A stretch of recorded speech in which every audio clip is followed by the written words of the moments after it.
Bismillahirrahmanirrahim. Assalamualaikum warahmatullahi wabarakatuh.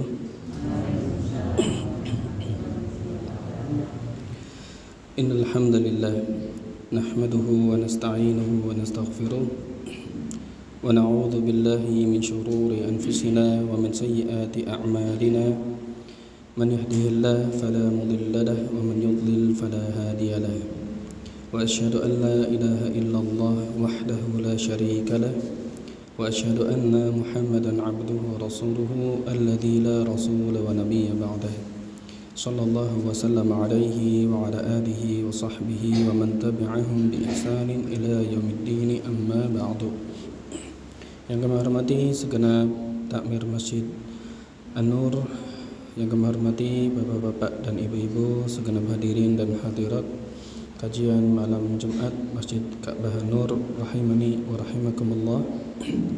Pertama, kita panjatkan syukur kehadirat Allah Subhanahu wa taala yang mana pada kesempatan malam hari ini tanggal 18 Dzulqa'dah kita masih bisa berkumpul dan bermuajahah untuk menunaikan satu kewajiban, yaitu mencari ilmu.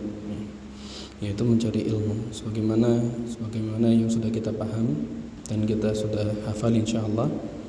Talabul ilmi fardhatun ala kulli muslim. Mencari ilmu agama itu wajib hukumnya bagi setiap muslim. Dan juga mudah-mudahan dengan duduknya kita di sini sambil menunggu salat Isya terhitung sebagai salat kepada Allah selama kita masih duduk di tempat ini. Allahumma amin. Salawat dan salam semoga tercurah limpahkan kepada baginda Nabiullah Muhammad sallallahu alaihi wasallam dan juga kepada keluarga, para sahabat dan mereka yang mengikuti beliau hingga di akhir nanti.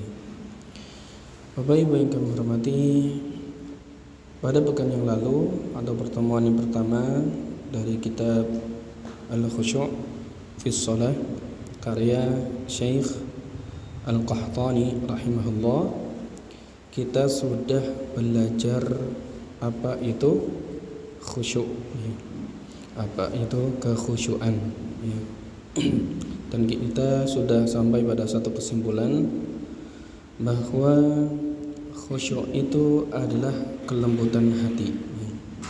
Khusyuk itu adalah apa?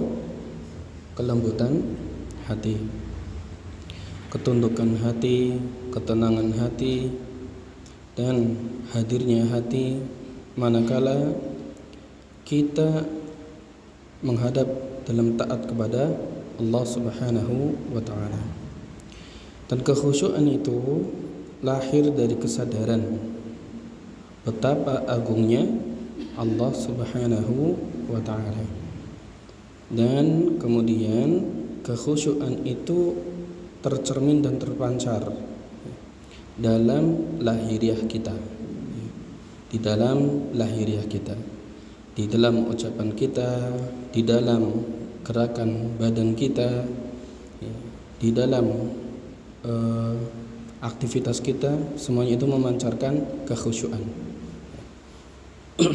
Nah, pada malam hari ini Bapak Ibu kita akan membahas materi yang kedua yang disebutkan oleh penulis di sini, al-mabhatsuts tsani, membahas yang kedua, al-farqu baina khusyu'il iman wa khusyu'in nifaq. Perbedaan antara kekhusyuan iman dan kekhusyuan nifaq. Atau kita terjemahkan secara letterlock, secara maknawi, bedanya khusyuk orang mukmin dan khusyuknya orang munafik. Baik, sebelum kita membacakan apa yang disebutkan oleh penulis, terlebih dahulu kita harus memahami Bapak Ibu bahwa sebagai seorang muslim kita tidak boleh menghukumi niat seseorang. Sebagai seorang muslim dan mukmin, kita tidak boleh menebak-nebak dan menghukumi niat seseorang. Kita hanya bisa menghukumi apa yang ada di lahiriahnya saja. Apa yang dia ucapkan, apa yang dia lakukan. Tapi kita tidak dibebani untuk mengetahui isi hati. Sehingga hal ini Bapak Ibu menjadi satu sebab kita paham bahwa kalau imamnya baca surat An-Naba dalam 2 rakaat, mungkin ada seperti ini Pak. Surat An-Naba dalam 2 rakaat, rakaat pertama 1 halaman, rakaat kedua 1/2 halaman, kita tidak boleh mengatakan bahwa si imam munafik. Kita tidak boleh menghukumi itu. Daripada menghukumi demikian, mengapa kita tidak mengatakan saja, oh mungkin imamnya ingin mengikuti sunnah Nabi. Salat Isya, salat subuh kan bacaannya Nabi panjang-panjang ya. Dipahami ya? Jadi prinsip kita adalah kita tidak boleh menghukumi hati seseorang ya. Kemudian Bapak Ibu yang kami hormati, kita akan masuk pada pembahasan. Dikatakan oleh penulis Syekh Al-Qahtani rahimahullah, idza zaharat atharul khusyu' 'ala al-jawarih, jika pengaruh kekhusyuan itu muncul di anggota badan. Contohnya apa? Contoh kekhusyuan lahir.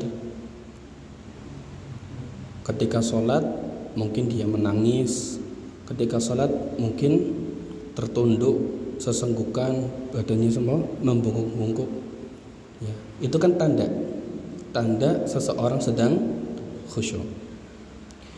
Walam yakun fil qalbi syai'un minhu, tapi di dalam hatinya tidak ada apapun dari kekhusyuan. Tapi di dalam hatinya tidak ada sedikit pun kekhusyuan. Hanya nampak di mana? Nampak di luar saja. Tapi di dalam hatinya kok enggak ada khusyuk. Fahada khusyu'un nifaq. Ini yang dinamakan dengan kekhusyuan nifaq atau khusyuknya orang munafik. Siapa yang tahu apakah orang tersebut itu khusyuknya nifaq atau khusyuknya diiringi dengan keimanan? Siapa yang tahu? Orang tersebut dan juga Allah ya. Sekali lagi kita tidak bisa menghukumi hati seseorang ya. Oke. Kami bacakan terjemahnya langsung. Oleh karena itu Hudzaifah, citan Bapak Ibu, Hudzaifah ya, Ibnul Yaman radhiyallahu anhu, beliau pernah mengatakan, iyyakum wa khusyu'un nifaq. Hati-hati. Apa?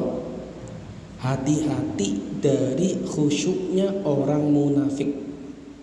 Nah, kata-kata khusyu'un nifaq itu kata-kata yang belum familiar, belum banyak orang menggunakannya, sehingga ada yang bertanya kepada Hudzaifah, "Wa ma khusyu'un nifaq?" Apa itu khusyuknya orang munafik? Kata beliau menjelaskan maksud dari khusyu'un nifaq adalah antaral jasada khashi'an. Kamu melihat badannya itu khusyuk, wal qalbu laisa bi khashi'in, namun hati tidak khusyuk. Paham Bapak Ibu? Lahiriahnya khusyuk, hatinya tidak ada kekhusyuan. Baik. Yang saya kalau ngombe bareng, monggo ibu-ibu juga. Bapak Ibu ya. Bismillah. Bismillah.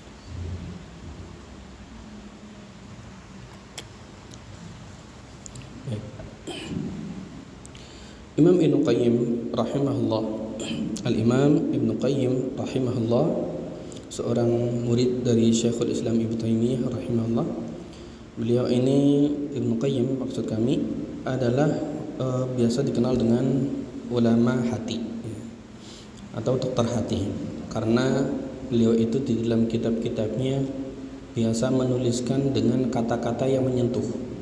Di antara kitabnya adalah Ad-Da' wa Dawa, juga Al-Fawaid, dan masih banyak yang lainnya. Beliau mengatakan dan menjelaskan di dalam kitab beliau yang masyhur, yaitu kitab Madarijus Salikin. Beliau mengatakan sebagian orang yang arif, sebagian orang yang paham ilmu, mereka mengatakan husnu adabil zahir unwanu adabil batin. Husnu adabil zahir unwanu adabil batin. Baiknya adab lahir itu merupakan pancaran dari baiknya adab di dalam hati. Dan ada sebagian orang melihat laki-laki itu khusyuk, khusyuk di al-mankibain, yaitu apa? Pundaknya itu khusyuk, badannya kelihatan khusyuk. Kemudian dikatakan kepada orang tersebut, ya fulan al-khusyu'u hahuna. Orang yang arif tersebut, orang yang memahami ilmu, ahli ilmu tersebut, dia mengatakan, wahai fulan, khusyuk itu di sini. Apa? Khusyuk itu di sini. Wa asyara ila sadri, menunjuk ke hatinya. La hahuna, bukan di pundak. Artinya begini Bapak Ibu, sebagian orang yang arif itu kalau kita katakan orang-orang yang dikaruniai ilmu tentang sebuah hakikat ilmu, dia melihat ada orang yang dibuat-buat. Dia tahu bahwa orang itu sedang membuat-buat kekhusyuannya. Terus orang arif tadi mengatakan, wahai fulan, khusyuk itu di sini. Di mana? Di hati, bukan di sini. Di mana? Di pundak. Artinya khusyuk itu tidak harus dinampakkan. Umar bin Khattab, siapa?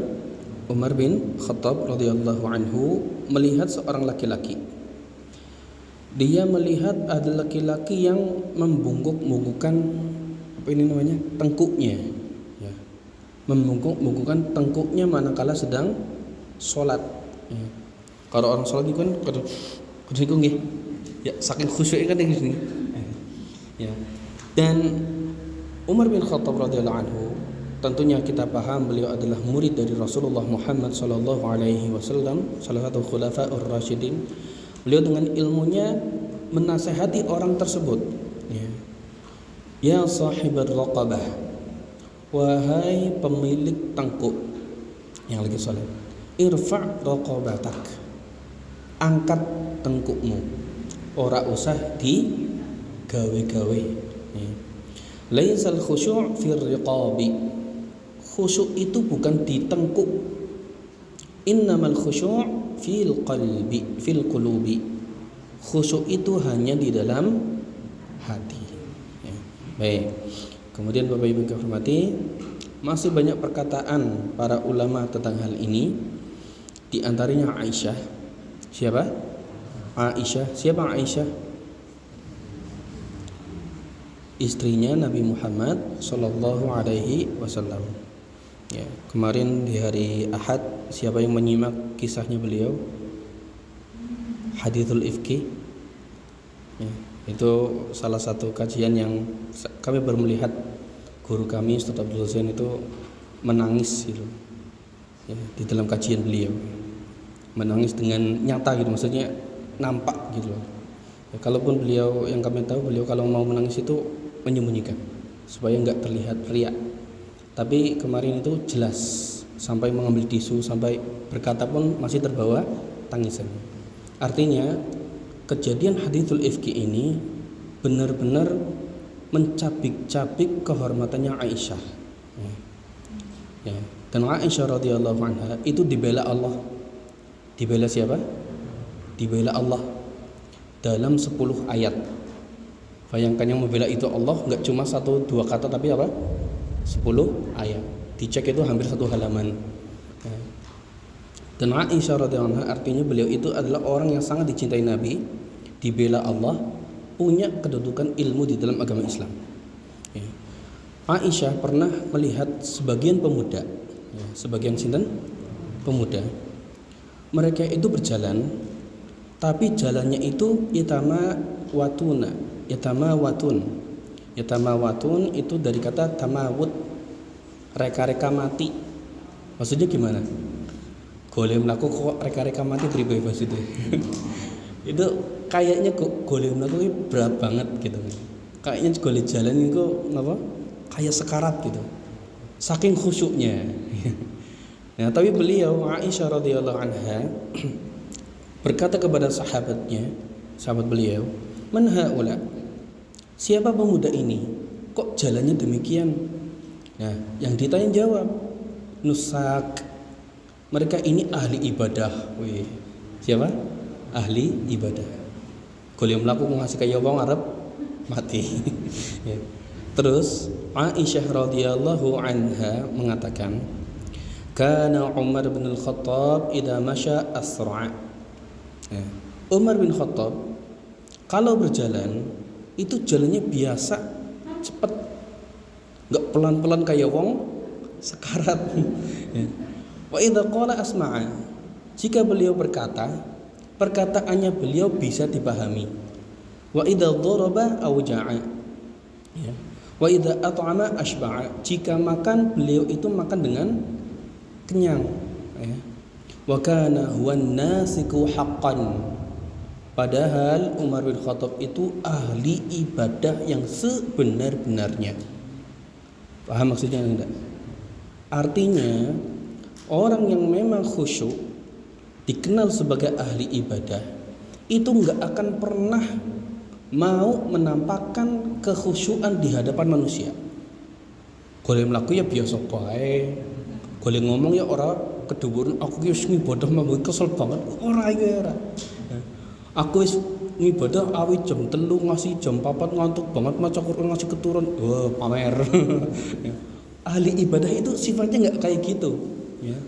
Ahli ibadah itu sifatnya biasa, jalannya seperti orang biasa, makannya seperti biasa orang makan, tidak menunjukkan bahwa dirinya itu ahli ibadah, tidak menunjukkan bahwa dirinya itu orang yang khusyuk. Dipahami Bapak Ibu? Ya. Baik. Al-Fudail bin Iyad, ya. Al-Fudail bin Iyad beliau mengatakan, kana yakrahu an yuriya ar-rajulu min al-khusyu' akthar mimma fi qalbihi. Dulu di zaman ulama terdahulu itu seseorang itu biasa membenci perilaku menunjukkan kekhusyuan lebih dari apa yang ada di dalam hatinya. Ya. Sekali lagi, orang-orang di zamannya Fudail bin Iyad atau di zamannya ulama terdahulu itu biasa menunjukkan kekhusyuan, bukan menunjukkan apa? Kalau terpaksa khusyuk, itu khusyuknya itu tidak melebihi apa yang ada di dalam hati. Ya. Kalau perlu sembunyikan kekhusyuannya. Ya. Baik.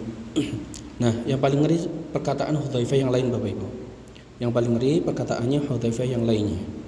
Kata beliau, "Awwalu ma tafquduna min dinikum al-khusyu'." Nah, ini perhatikan. Hal pertama yang akan hilang dari agama kalian adalah kekhusyuan. Apa? Kekhusyuan. Hal pertama yang akan hilang dari agama kalian adalah khusyuk. Ya. Wa akhiru ma tafquduna min dinikum as-shalah. Dan hal terakhir yang akan hilang dari agama kalian adalah salat. Ya. Artinya begini. Yang pertama kali akan hilang dari agama kita Bapak Ibu itu bukan sedikitnya orang sholat, tapi masjid penuh, masjid jami penuh, subuh, duhur, asar, maghrib, isya. Tapi di antara sekian banyak orang itu, ternyata kekhusyuannya itu nggak ada. Kalau kekhusyuannya tidak ada, ini langkah pertama agama Islam itu hilang dari muka bumi. Kalau sampai masjid sepi, gak ada orang yang sholat, itu kata Hudzaifah, akhiru ma tafqudun, hal terakhir yang hilang dari agama kita. Ini berarti kalau kita melihat perkataannya Hudzaifah, sekarang ini sudah fase apa? Pertama apa akhir? Pertama apa akhir? Nah, sekian banyak rumah di sekitar masjid, kira-kira kalau mereka pada datang nih gitu, di sholat maghrib atau isya, masjid niki kepek moten, pas moten, moten cekap ya, kurang gede ya. Nah, lihat Bapak Ibu ya. Berarti kan kita nggak cuma masjid sini, nggak cuma kampung sini, tapi banyak. Ya, banyak masjid yang demikian ya. Banyak masjid yang memang di alun-alun rame, di masjidnya sedikit ya.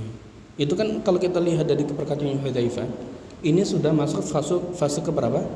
Hampir terakhir ya kan, hampir nih, karena masih ada orang sholat kan gitu. Nah, yang sedikit ini yang khusyuk berapa? Nah, tambah maningan, insya Allah. Dan ini berarti kata beliau, agama Islam sedikit demi sedikit lagi terangkat dari muka bumi. Ya, naudzubillah. Kata beliau, warubba musallin la khaira fihi. Betapa banyak orang sholat tidak mendapatkan kebaikan di dalam sholatnya itu. Ya, tidak mendapatkan kebaikan di dalamnya. Dia tidak mendapatkan kebaikan. Ya. Wa yushaku an tadkhulal masjidal jamaah, an tudkhal masjidal jamaah. Ya.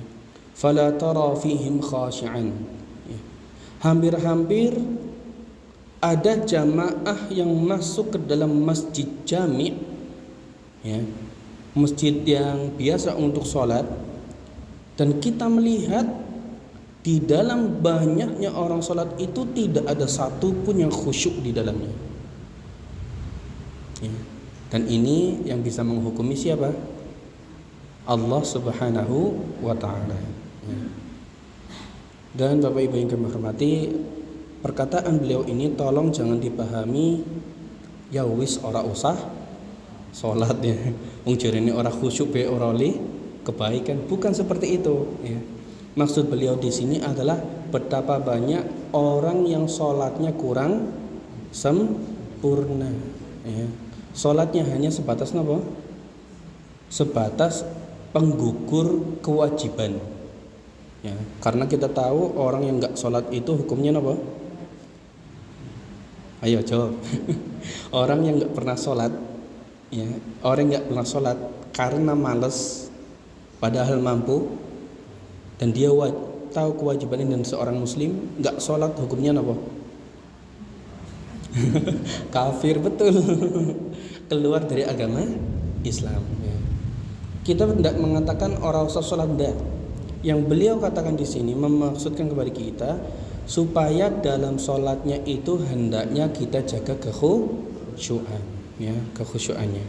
Bukan maksudnya wis ora usah sholat nek ora khusyuk, bukan. Tapi maksudnya adalah supaya kita sholatnya khusyuk. Ya. Nah, di antara faidah kekhusyuan adalah setan itu tidak akan mendekati orang tersebut. Ini di antara keutamaan khusyuk, setan tidak akan mendekati orang tersebut. Kata Sahal, man khasya'a qalbuhu lam yaqrab minhu syaitan. Barang siapa yang hatinya khusyuk, syaitan itu tidak mendekati dirinya. Ya. Berarti ngaten Bapak Ibu. Mungkin sebagian di antara kita ada yang kalau mau sholat itu kan baca dulu nggih.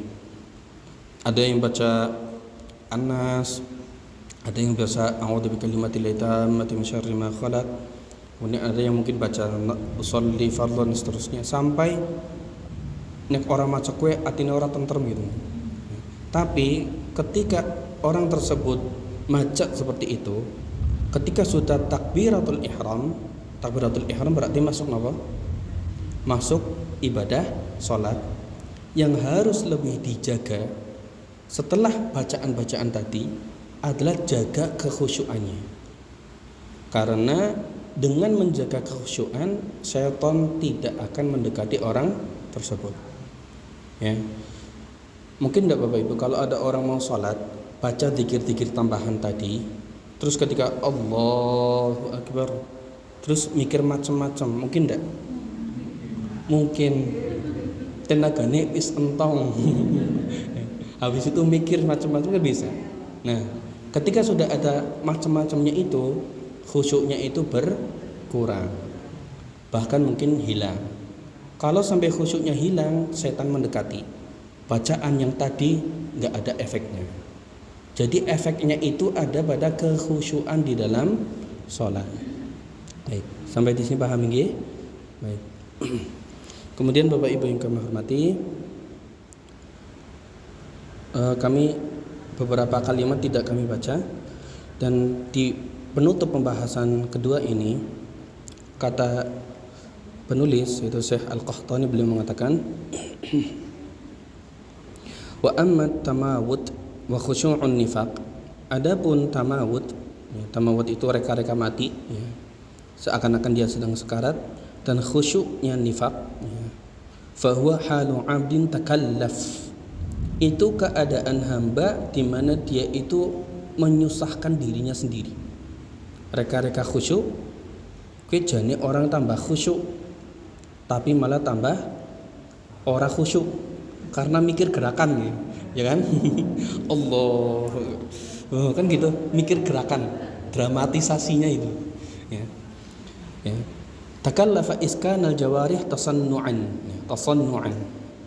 Dia mikir, ya, terbebani dengan menenangkan hati, menenangkan badannya, tasannu'an, dengan keadaan dibuat-buat, ya. Dan juga wa mura'atan, dan menjaga supaya gerakannya itu stabil apa? Keton, khusyuk, ya. Wa nafsuhu fil batin syabatun tariyatun dzata syahwat. Tapi hatinya itu terkotori, ternodai dengan kesyahwatan. Loh, kok bisa syahwat? Syahwat itu kan pengen duniawi, ya. Dengan gerakan-gerakan khusyuk itu dia pengen dilihat, pengen dipuji, pengen dikenal orang khusyuk, orang abid, orang nusat, ya, ahli ibadah dan seterusnya. Berarti kekhusyuan yang dibuat-buat itu sebetulnya untuk Allah atau untuk manusia? Untuk manusia. Wis gole salat ora fokus, hasilnya orang nana, atine kotor.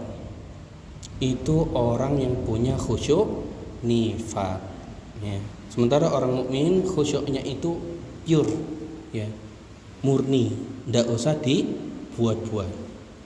Tapi kalau misalkan mau menangis karena memahami ayat, ya, atau ketika sholat kok ternyata teringat masalah besar gitu, kemudian kok terbawa supaya ingin berdoa kepada Allah, ini saya nggak khusyuk nih, saya gatel tuh gorengannya, bukan khusyuk, ingin apa? Ingin dipuji-puji begitu nih.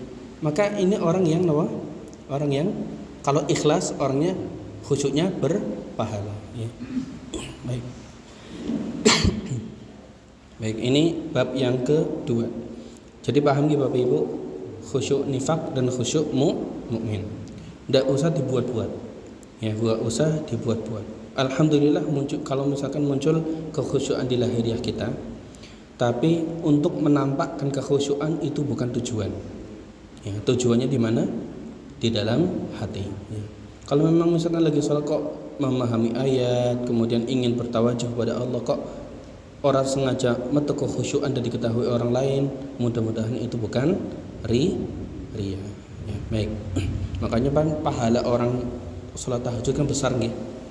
Nggih napa mboten? Orang salat tahajud niku pahalanya besar napa alit? Di antara alasannya karena orang tahajud itu dalam keadaan riyane kuwi diminimalisir. Ya kan? Orang tahajud itu kan nggak ada orang lewat ngarep omah, arep mertamu, arep dolan kan orang nana. Jam 3 arep mertamu kan siapa sih mertamu jam 3, ya kan? Sehingga orang tahajud itu kalau sholat itu ikhlasnya hampir murni bisa katakan.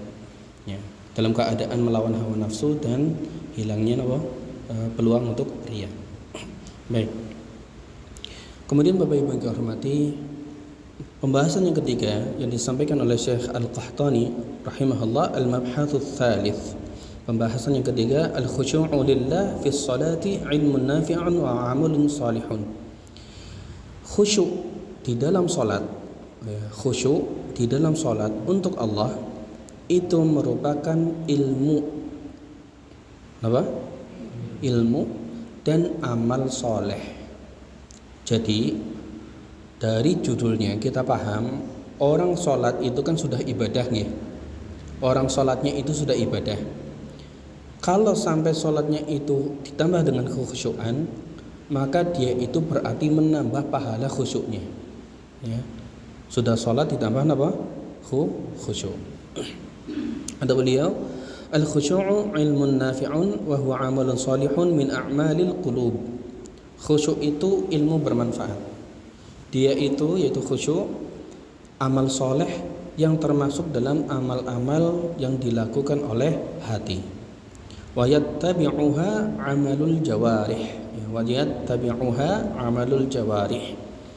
Dan dengan kekhusyukan itu al-jawarih, anggota badannya mengikuti kekhusyukannya. Ya. Jadi sekali lagi khusyuk itu ilmu dan amal soleh. Ya. Baik. Setelah ini beliau menyebutkan hadis-hadis, ya, hadis-hadis tentang tercabutnya ilmu. Ya, tercabutnya apa? Ilmu. Di antaranya yang pertama adalah hadis yang diriwayatkan dari Jabir bin Nufair dari Abu Darda radhiyallahu anhu. Beliau mengatakan, kami pernah bersama Rasulullah sallallahu alaihi wasallam. Ya. Kemudian beliau, yaitu Rasulullah sallallahu alaihi wasallam, mengangkat pandangannya ke arah langit, menengadahkan menghadap ke langit. Dan beliau sallallahu alaihi wasallam mengatakan, hadza awanu yukhtalasul ilmu minan nas. Ya.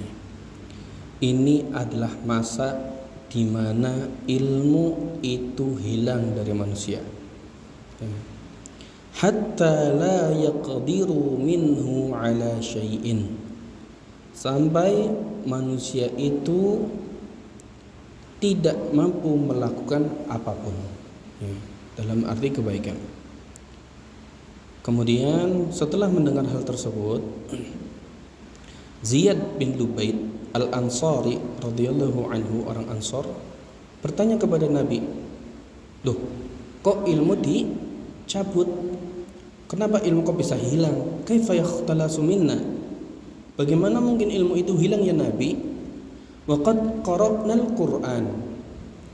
Kami sudah membaca Al-Qur'an. Kok bisa ilmu itu hilang? Fa wallahi lanaqra'annahu wa lanuqri'annahu nisa'ana wa abna'ana. Padahal Al-Qur'an sudah biasa kami baca. Al-Qur'an sudah dibaca oleh laki-laki dan perempuan kami, dan juga Al-Qur'an itu dibacakan kepada orang laki-laki dan perempuan. Jadi nggak cuma membaca, tapi juga dibacakan ke orang lain. Kok bisa keadaan demikian menjadikan ilmu itu hilang? Kenapa? Rasulullah SAW mengatakan, thaqilat ka ummuk ya Ziyad. Ya, thaqilat ka ummuk ini sebetulnya asalnya doa, tapi kalau menggunakan bahasa Indonesia mungkin gawannya begini, kosi kepriwe gitu loh.